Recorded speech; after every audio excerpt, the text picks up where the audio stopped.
On today's Hot Sheet, I'm discussing the latest inflation data just hitting an hour ago. Google searches for homes for sale and weekly unemployment data. Today is Thursday, August 14, 2025. I am Byron Lazine, and the Hot Sheet starts now.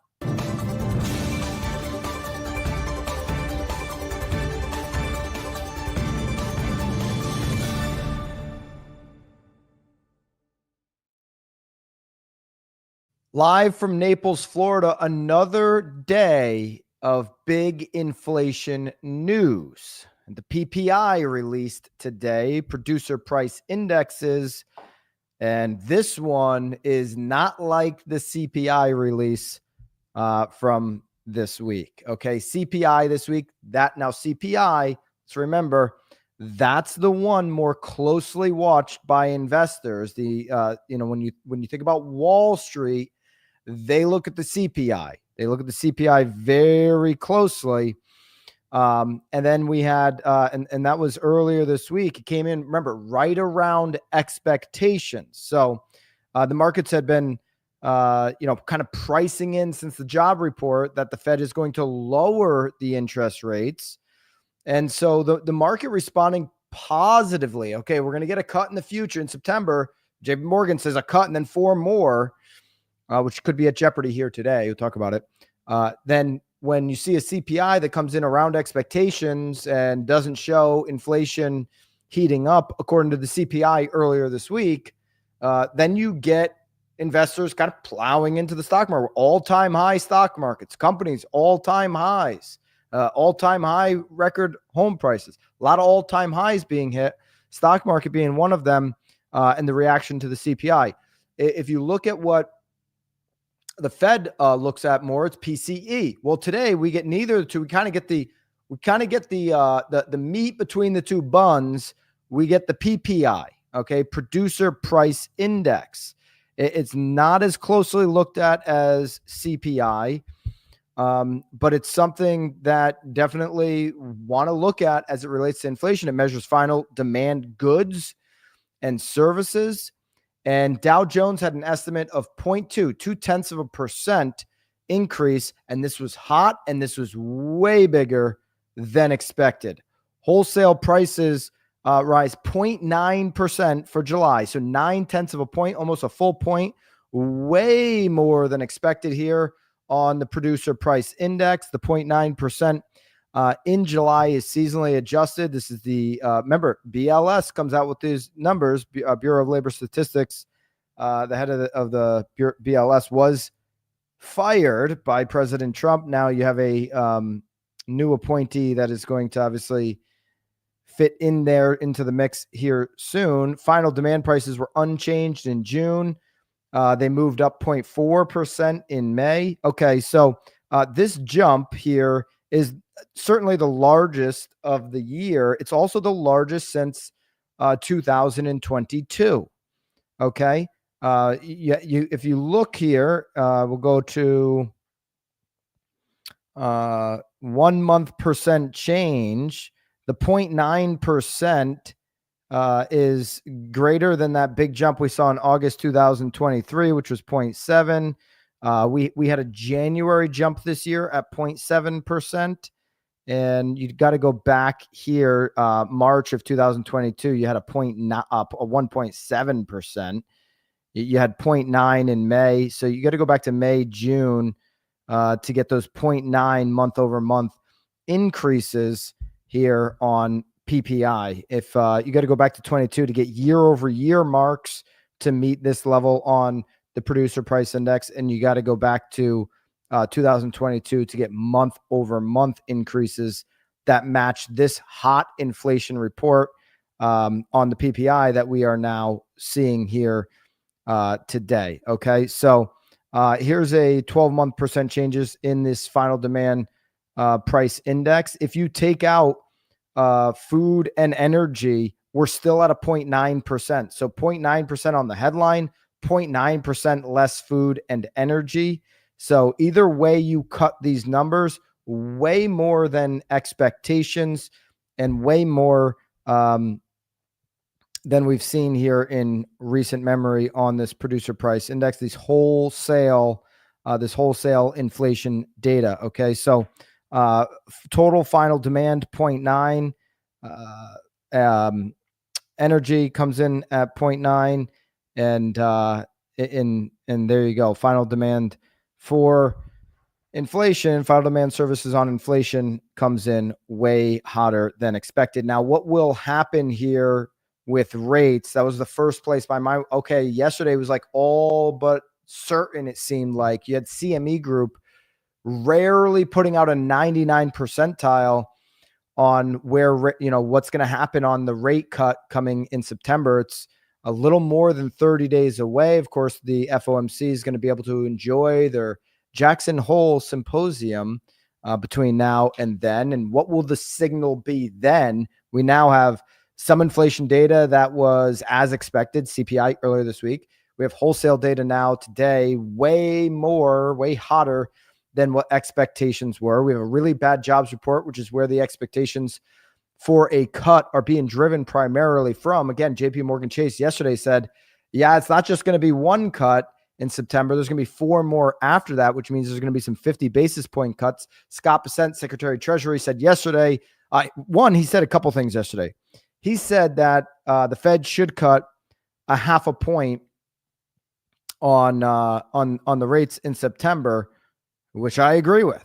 And I think Scott Bessent's doing a good job as Treasury Secretary, and has been pretty much, a kind of a down the middle guy, and somebody who's got a lot of experience and all of that. Okay.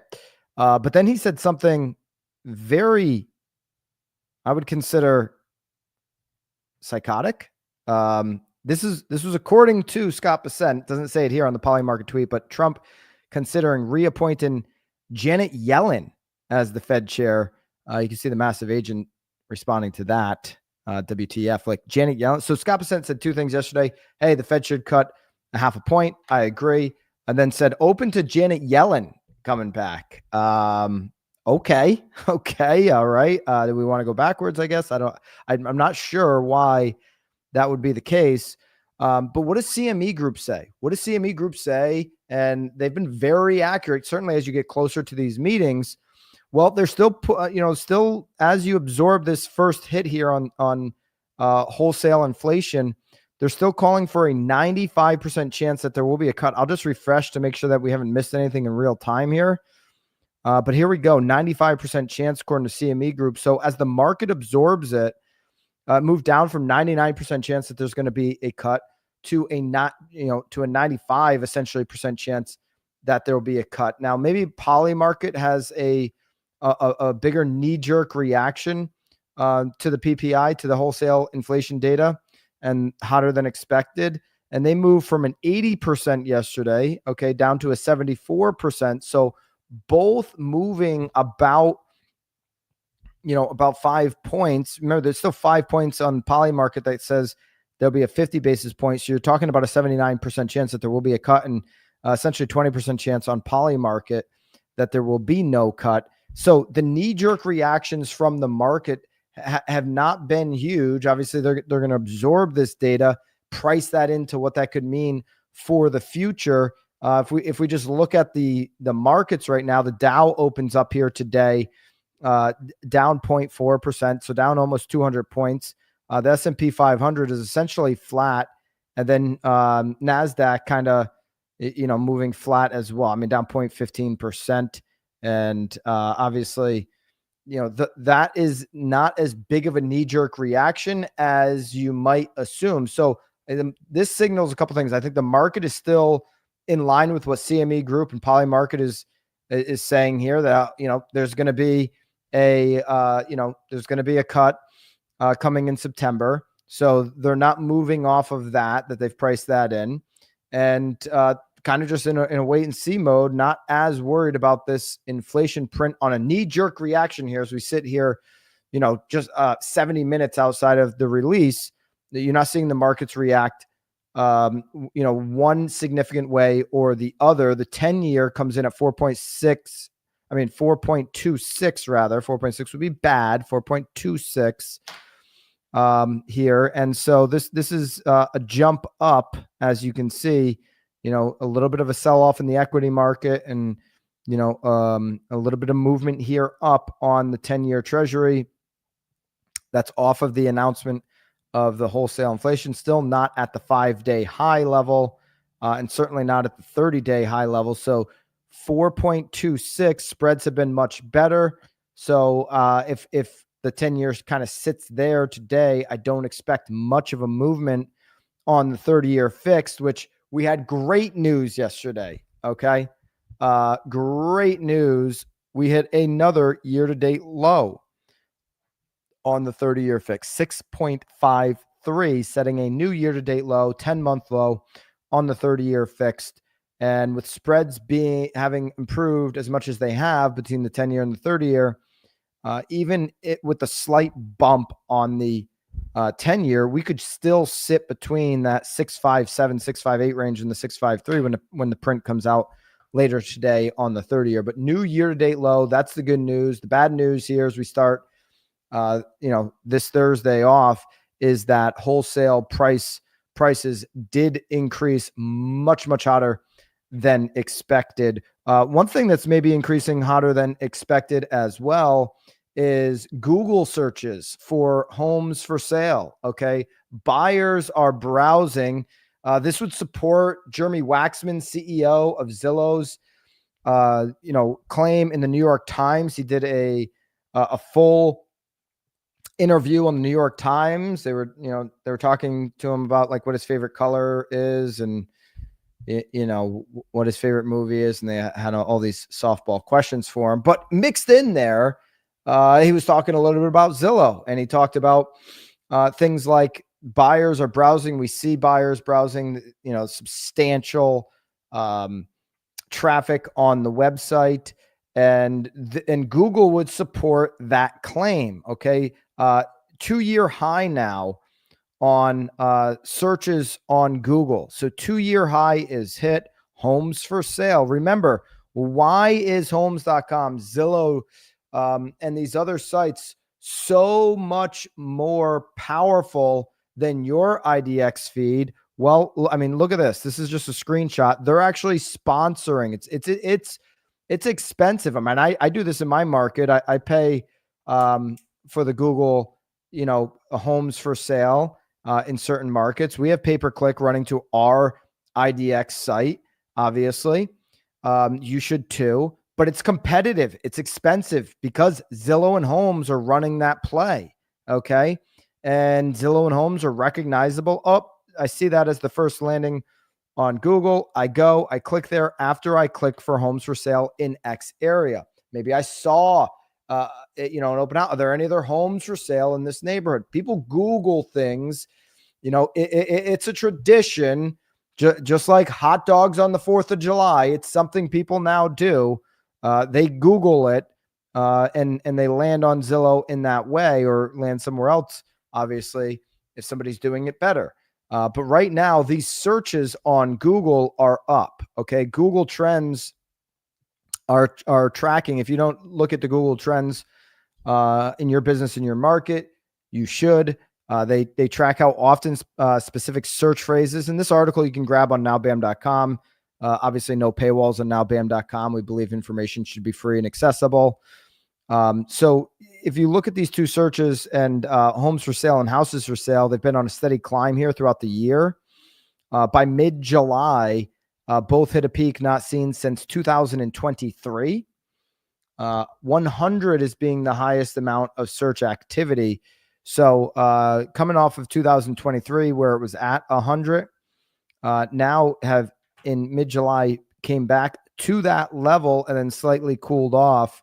But where we sit here today, well above any of these levels we've seen over the last 2 years. States with the highest search activity for homes for sale would be the following 10. You've got New Hampshire, North Dakota, Delaware, South Carolina, South Dakota. So the Dakotas, the Dakota sisters, top 5, both of them, 2 and 5. Maine, 6. Wyoming is on the list. Wisconsin, West Virginia, and North Carolina. Okay. There's your top 10 states which saw the most search activity on Google. This is just between August 3rd and August 6th. So snapshot there for you on the homes for sale metric. So listen, silent shoppers, they're still active. Maybe they're not touring in person, but they are watching the market. They're studying the market. Okay. It's obvious when you look at the data, and maybe sometimes it's not obvious when you're inside of, just kind of what's going on in your market or that bubble. If we look at, kind of just where we're at on mortgage application index, well, these year over year increases that we're seeing on mortgage applications, they should suggest that, hey, there's more deals coming in the future. Okay. Well, they haven't correlated into closings, sales, existing home sales. We haven't seen that yet. We expect at some point for that data to backfill and we start seeing an increase in this historic low level of existing home sales being at about a 4 million mark seasonally adjusted. But this does suggest the same thing, the mortgage purchase application index, this increase year over year and week over week suggests that, yeah, the searches online, it's credible, it's relevant, that there are customers, would be soon to be future buyers who are doing their research, who are studying a market, following at the very least a housing market, so that when they're ready or the rates are ready or the affordability matches up to their situation, they can get ready to move in. They can get ready to make a move. Okay. So the buyers are out there. I think when you look at this, despite the economic uncertainty, yeah, all these all-time highs, stock market, house prices, etc., and all the uncertainty, obviously, on what's going to happen with the future of inflation, specifically on what kind of pressure tariffs are going to put on it, what's going on with the jobs. We have an unemployment report here in just a second. Kind of all these unknowns. We've been dealing with a lot of unknowns. This industry in particular, the real estate industry, 3 years of a real estate recession, our skin's a little bit hardened to a lot of the unknowns that the greater economy maybe now is being faced with. If you can see through that day-to-day uncertainty, the future does look a little bit bright. If the rates go closer down to 6%, Danielle Hale's prediction, Realtor.com's prediction that we get closer to 6% by the end of the year and closer to 6% when we enter the spring next year, that, yeah, I could see movement up, more transactions, more confidence in the housing market. Both the searches and the purchase applications right now are certainly reflecting that. Okay. We've got unemployment insurance weekly claims. So if you're looking for some good economic data, well, this would show that weekly claims are still kind of around the same level. We've seen them all year and go back into last year, 224,000 initial claims. So no weekly bump up on unemployment. This is the week ending August the 9th. It's a decrease actually of 3,000 from last week's previously revised level. So last week was revised up 1,000 from 226 to 227. This comes in 3,000 lower before a revision here. These revisions week to week unemployment typically maybe off 1,000 one way or the other, but it's not like the jobs report a couple of Fridays ago where you see a big swing. These week over week revisions are very small. Typically, the 4-week moving average is 221,000. You got to get up over 250,000 on the 4-week moving average of initial unemployment claims for there to be a real scare in the economy that we have an increasing week over week unemployment. You can see seasonally adjusted initial claims is, really unchanged from where we've been all year. And we're looking at, kind of stacking that up at about 1.9 million insured unemployment seasonally adjusted insured sitting at about 1.9 million claims here on that number. So there you go. Really no changes here on unemployment as we take a look at that week over week, as well as kind of those stacking claims. Okay. 30-year fixed year to date low. That's the opportunity to take advantage of, particularly if you have buyer clients right now who are, active into the market. I want to be maybe ahead of the herd that will inevitably show up if as rates go down to 6%. The Google searches support it.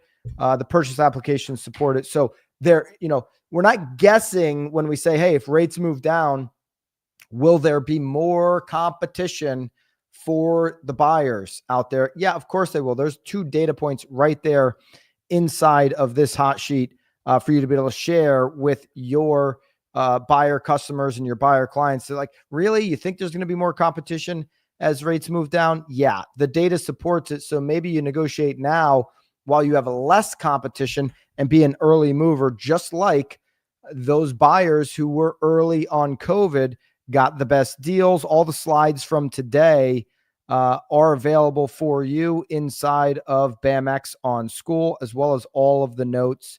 Again, you go on nowbam.com and just grab the information on the Google searches.